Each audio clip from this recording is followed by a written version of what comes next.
पर 4 दिन की ही जिंदगी हो, आनंदमय हो, तो वह जिंदगी सार्थक है।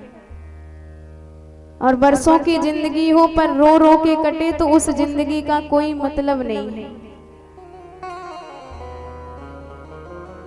एक बात कहूं आपसे, सुनो मेरे राम जी, मुझे बरसों की जिंदगी नहीं चाहिए। याद तेरी आए मुझे जिस पल में कभी, जिंदगी का वह पल बस मुझे चाहिए।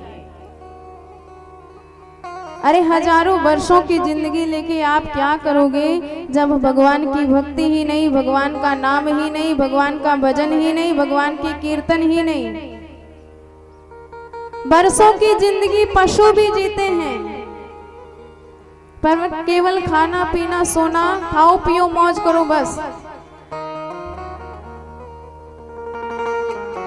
तो जिंदगी का 4 पल ही हो पर भगवान की भक्ति से जुड़ा हो तो वही जिंदगी आपकी सार्थक है। उसी जिंदगी की गणना की जाएगी, बाकी जिंदगी तो सब बेकार, निष्फल, बर्बाद चली जाएगी।